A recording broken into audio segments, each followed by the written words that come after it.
Previously on Wizard101. Wizard City was finally safe and sound. Merle then introduced me to one of the most important characters in the world, Bartley. I wasn't able to stop Malister in time, but I was able to figure out where he was going. A place called Krokotopia.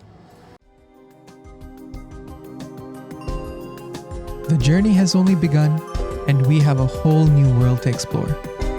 Welcome to the Wizard101 Lone Wolf playthrough. A new day, a new world.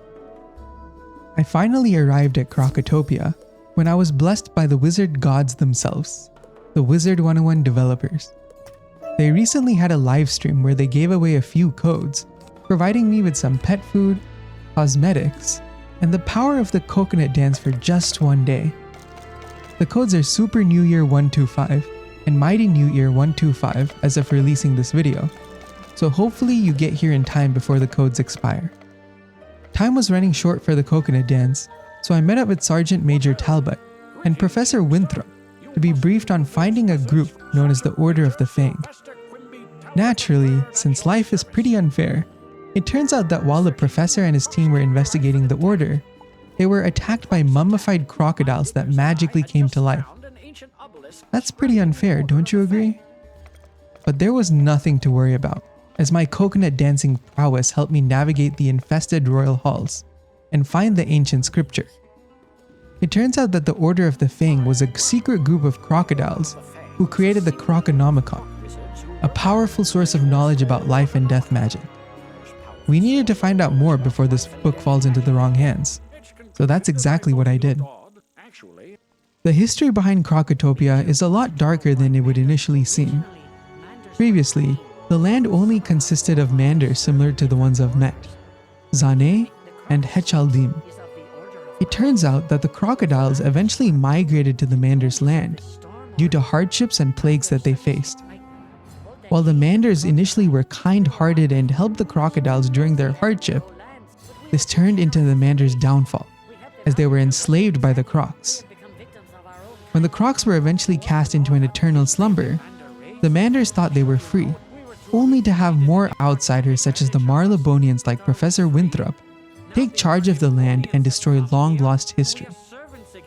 At least the Marlebonians weren't evil, but now the crocs have awakened again, and we definitely have a lot of work cut out for us. I tried to find out more ancient scriptures from the Hall of Kings, but unfortunately my path was blocked. The professor gave me another way inside, but it wasn't without its own challenge. Someone has challenged us. It will be a pity to defeat you so quickly. Prepare for battle, wizard.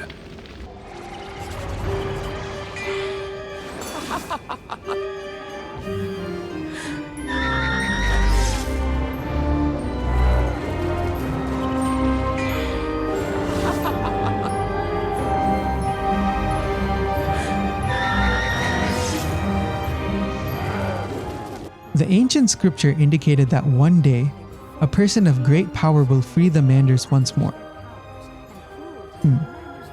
I wonder who that could be. We needed to find the Order of the Fang, and the professor told me there was a map room that could potentially help us. Unfortunately, the map room was inside a palace that required a keystone to unlock, so it was time for me to do what I do best. Not really actually. We found out last episode that fishing is what I do best. But let's skip to the chase. I beat up this Biddy Narini and Narini Quartermaster to get the 2 pieces of the palace key. Assistant Danford, who made me find the keys in the first place, complimented me by saying my hard work was similar to those of Marlebonians, and then decided to do the toughest task of all. Take the 2 pieces for me and put them together. Thank you, Danford. I'll remember you as a hypocrite. With the keystone in hand, it was time to make my way to the palace. But the path to the palace was crowded with crocs. This is where Lieutenant Standish comes into play. I don't know why he's called Standish. He maybe stands a lot? But the lieutenant informed me that the archaeologists had a way to trap the crocs by using some magical artifacts, which he then asked me to distribute to the soldiers. You would think it's simple work, just handing out the artifacts to each of the soldiers. But no. Each soldier had the audacity to make me do their personal bidding, from fighting enemies to picking up gems on the floor. The lieutenant also made me feel bad and asked me to help in the fight against the Narini to help the soldiers. You know what, Lieutenant? I got you.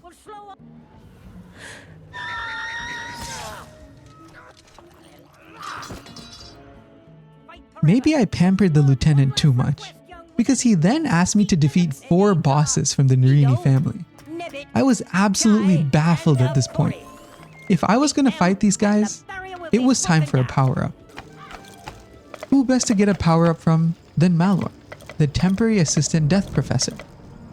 Naturally, Malorn wasn't gonna make it easy for me either. He told me to visit a man named Kirby Longspear in a place called Colossus Boulevard. Unfortunately, it turns out that Colossus Boulevard had become too dangerous and was blocked off to most people at this point. Why is it so dangerous, you may ask? Because apparently our professors just have a hard time cleaning up after their messes. Turns out Professor Greyrose, just like a little someone else we know from last episode, summoned creatures to protect the street, only to have these creatures completely turn against us. Sorry, Merle. I'm gonna let the professors figure this one out for now.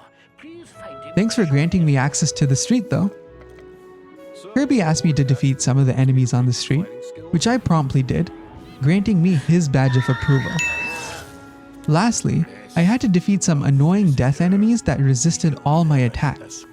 So I bought more Death Prism treasure cards from Herald and took them out. My reward for all of this was the actual Death Prism spell. On one hand, I'm super glad because I don't have to spend what little money I have on treasure cards. But like, come on, Malorn. You couldn't have given it to me like one battle ago? I guess he felt a little pity on me because he also taught me the vampire spell, which did more damage than Banshee and also healed me. The only downside being that it cost an extra pip. At this point, I had also gained 5 training points from just questing. Training points will allow me to learn spells from other schools. So I talked to Professor Greyrose to learn 2 important ice defense spells, Volcanic Shield and Tower Shield. So how big of a power-up did I really get? Initially, it looks like Vampire does about twice the damage of Ghoul at twice the cost. Well, let's do some quick math. Let's say I used Ghoul along with the Death Blade and Death Trap spells. Death Blade gives a 35% boost to my attack, while Death Trap gives an extra 30%. So Ghoul will do 160 plus the damage bonus from these 2 spells, doing about 280 damage. Lifesteal spells will heal for half the damage dealt, so Ghoul will heal me for about 140 points of health. I casted 3 spells, so that took 3 turns. Vampire, on the other hand, takes 4 turns to cast, since he requires 4 pips. So what do I get by waiting for an extra turn? Well, see for yourself.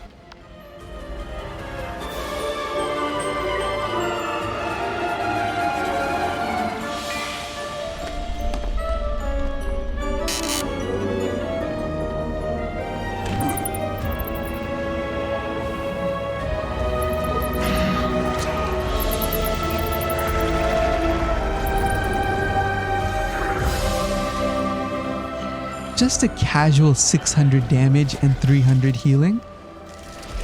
Waiting an extra turn could be pretty costly and make me take a lot of damage, but that's actually where the defensive spells that I learned from Professor Greyrose really help. Instead of just waiting around for the extra pip to cast Vampire, I can instead cast Tower Shield in most scenarios to reduce the damage of a single spell towards me by half. It's a pretty easy way to stall the enemy, and in most cases, waste their pips. With all the Narini bosses defeated, and Lieutenant Standoffish elated, see what I did there?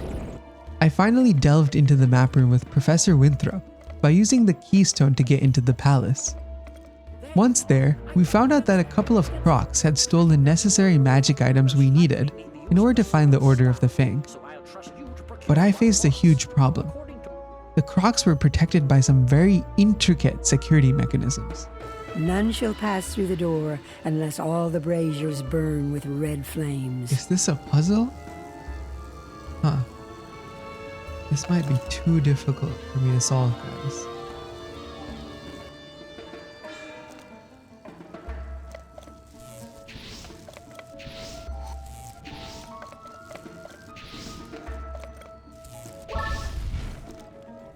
With that level of security, you know the Kroks themselves were no problem. Using the recovered magical artifacts, I figured out where the Order of the Fang was located. I know I should be happy, but all I could think to myself was, there's a lonely, huge floating island right next to us. How did we not even bother checking what was there? What was the point of everything I just did? Now that we knew where the Order was located, I sailed on a flying boat to get there. But the navigator wasted so much time taking me around the entire island before dropping me off. This diabolical navigation then helped me realize why the others could never find the Order of the Fang. Not because the Order was trying to be secretive, but just because we have no clue what we're doing. My point was proven when I met Alhazred, who was a member of the Order of the Fang and an expert in balance magic. He happily welcomed me, but told me I needed to earn the trust of the Order before he could reveal anything else. So we already know I was about to embark on a huge undertaking. I first talked to another member of the Order, known as Shalek the Wise. So why am I talking to Kroks anyways? Aren't these the ones who enslaved the Manders? Well, no. It turns out that the Order of the Fang is a group of righteous Kroks, who put all of the other Kroks to sleep in order to free the Manders. So they get my stamp of approval. There's one problem though. Other than Alhazred and Shalek, all the other members of the Order of the Fang were put to sleep along with the rest of the Kroks. We know all the Kroks have awakened based off of her journey so far, so we need to find out what happened to the rest of the members of the Order. First up on my list was General Kaba. In order to find the General, I first met up with a Mander called Rami. And let me tell you, this guy really knows how to hype you up. He called me an amazing wizard, and then made me defeat some Sphinx Kroks. Afterwards, he called me great and powerful, only to have me defeat a boss called Nekbet to retrieve something called the Seal of the Fang. And what does he say after I've done all this? He says that he's sorry he doubted me the whole time. Baffled and upset, I left him and went to General Kaba, who was no better, of course. Instead of hyping me up like Rami, Kaba was too busy talking about how weak he became after being put to sleep with the rest of the Kroks.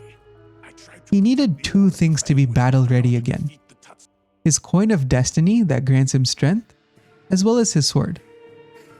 All I had to do was defeat a ghost to get the coin of destiny and retrieve the sword from Rami.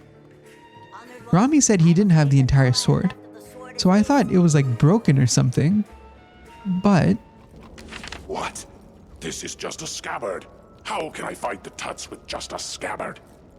I found myself burst out laughing at that one. I don't know what was funnier, the General's reaction or Rami expecting the General to bonk his enemies with a piece of wood. Naturally, it was up to me to fix things, and in this case, it meant rebuilding the sword from scratch. So I got some ice shards from Glacial Avengers to make the blade, and got some spider shells from Ice Weavers to make the hilt. I also picked up some gemstones that were just casually lying on the ground to strengthen the blade's power. And I ended up also stealing some leather straps from hall servants so that he could conveniently carry the sword. How nice for him.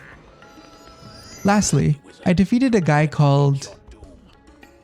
this, and gained access to the Ice Forge to finish crafting the blade.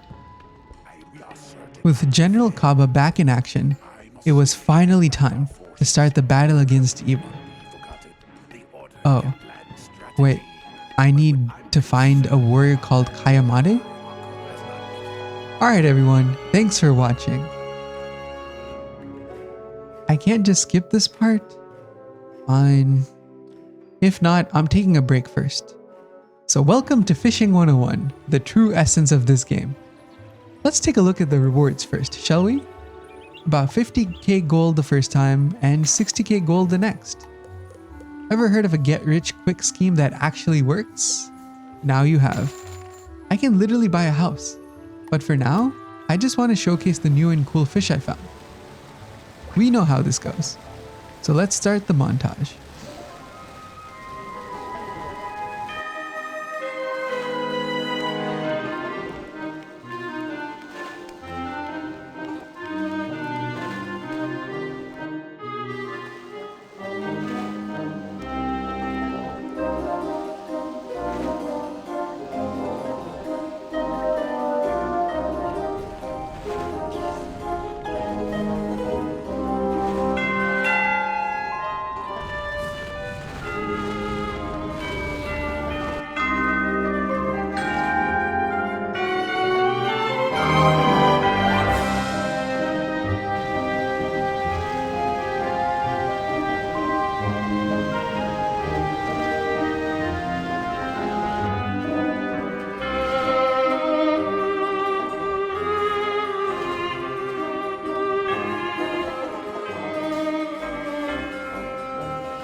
No! Oh, let's go! The last one I was looking for, Sunray.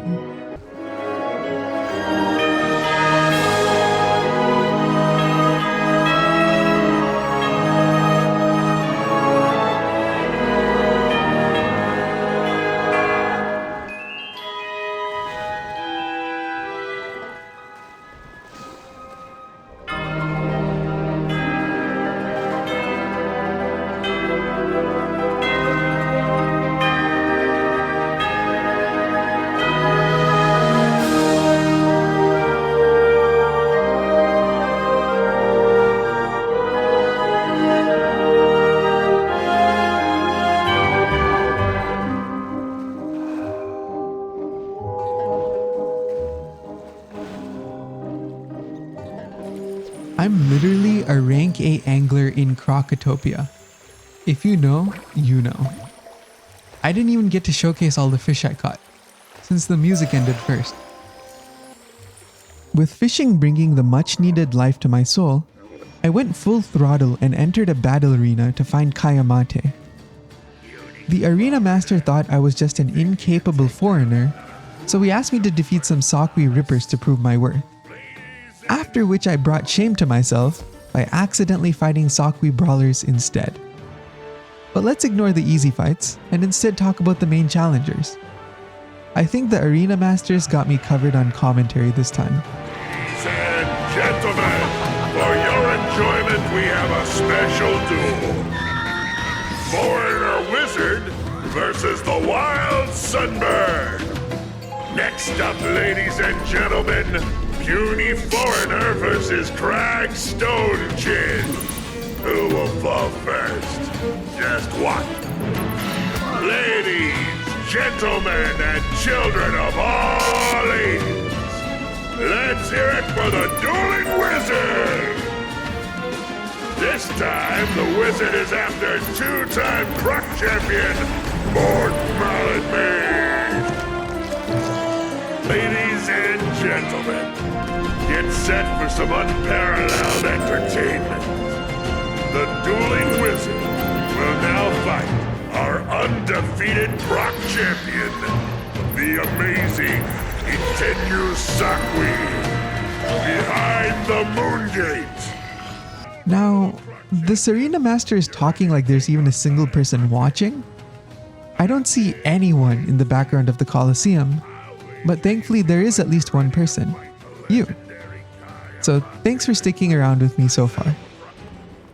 With all of the challengers defeated, there was only one last battle to be had. It was me versus... I am the undefeated one, the only Kayamate. While Kai can speak big, Unfortunately for him, he's a life wizard. And death is pretty effective against life.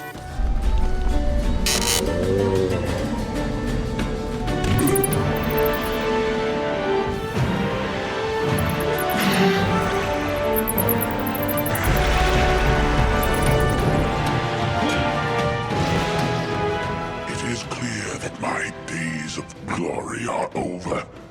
I guess I'll just have to settle for retiring filthy rich. Even in defeat, this Krok is showing off.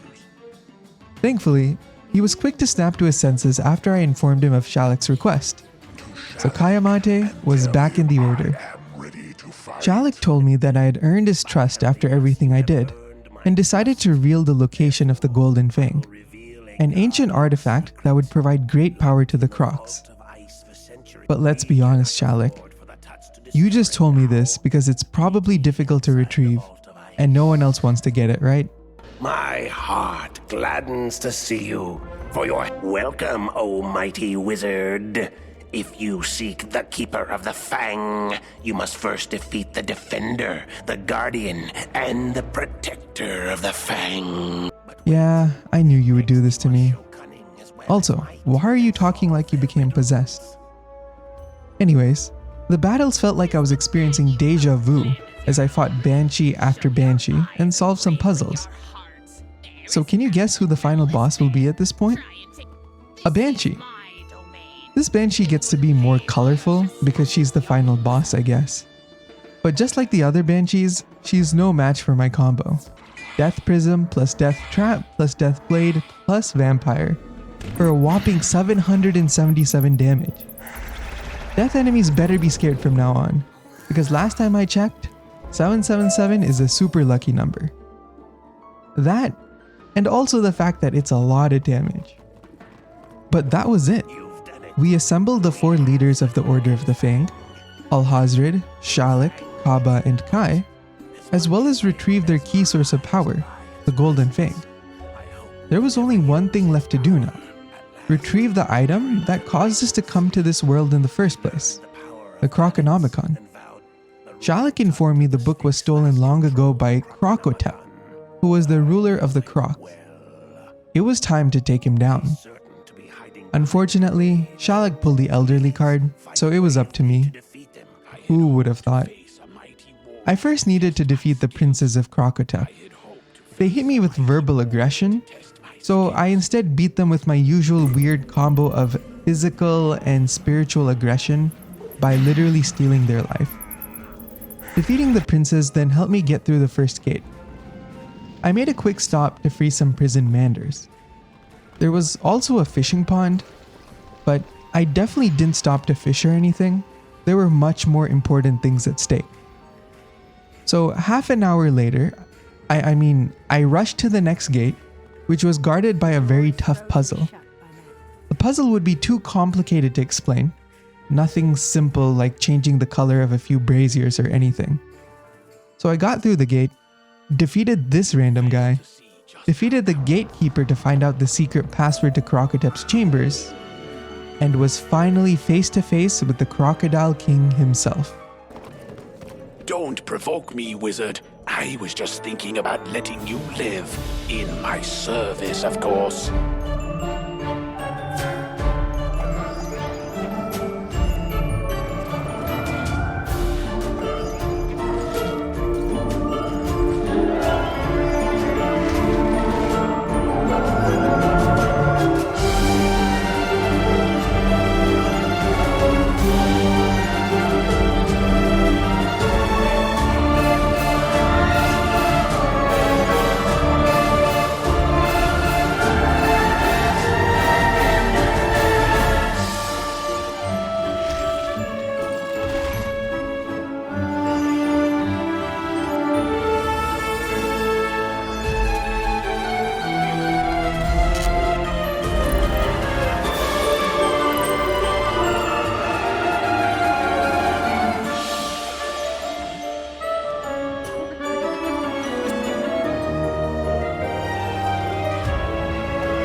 golden scarab. All's well that ends well, right? Maybe to no one's surprise, it doesn't end. Turns out that King Krokotep had given the Krokonomicon to his queen Krokopatra. Quite the romantic gift, I'm sure. I met the Order of the Fang back in Al-Hazred's crib, where they wished to honor me by giving me a golden scarab. This would signify my entry into the Order of the Fang. They then casually mentioned it was completely up to me to find the Krokonomicon. After talking to Hechaldim, I also realized that the scarab they gave me would let me enter the Tomb of Storms, Krokopatra's lair. The realization hit me.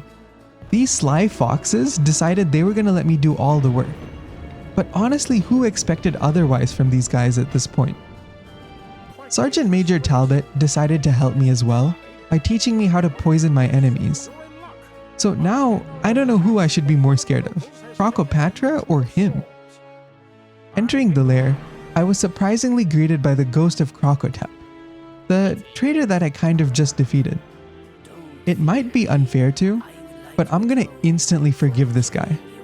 Not only did he admit his mistake, but at this point, he is the only one who is here to help me find and defeat Krokopatra.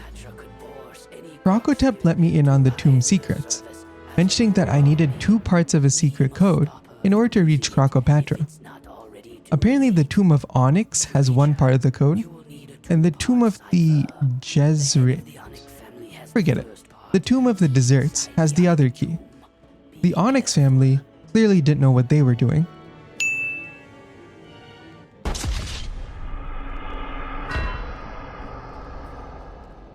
At least the Desert family was smarter about it, but unfortunately for them, I have no other plans than throwing vampires at my enemies' faces until they admit defeat. Is only beginning. Your next quest will test your courage like never before. So what was this supposedly difficult challenge? Defeating 4 identical princes, which I did by throwing vampires at their faces. It worked out pretty well. With the palace key and secret code in my hands, I entered the palace. Standing between me and Krokopatra were only 2 tests, the test of strength and the test of aptitude. Weird that Krokopatra's security measure is having people take tests, but what was a bigger mistake was the idea that the test of strength should just be 3 1v1 fights. At least it might have been challenging if they were all in the same battle, but no. They were kind of like a vacation, really. The test of aptitude was then a set of 3 puzzles, but there's not much to say. Either I say it was super easy and brag about how good I am at solving puzzles for children, or I talk about how hard it was, making me look like a fool. But that said, it was finally time to battle the greatest boss of Krokotopia, Krokopatra. Who dares enter my inner sanctum? You, a member of the Order of the Fang? How do you know? How do I look like a member of the Order of the Fang? No doubt you've come for the Krokonomicon. It shall never fall into your foul hands. Prepare to be vanquished. The irony in that sentence.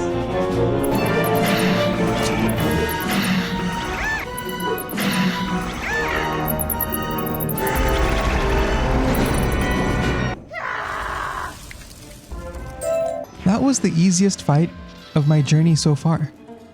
Throwing vampires is a perfectly amazing strategy. Don't let anyone else tell you otherwise. On top of that, I got super lucky and I was able to perfectly time when to shield myself, barely taking any damage from her hits. Like, do you think this scary looking monster should be doing this little damage to me? But Krokopatra was defeated and the universe was saved. Oh wait, Krokopatra doesn't have the Krokonomicon, and the Marlebonians took it back to their world, so I need to go over there and see whether it's still inside, even though we probably know it won't be in order to progress the story? Well, it sounds like that story is for another time. Thanks for watching everyone, and thanks for sticking with me till the end. See you in Marleybone.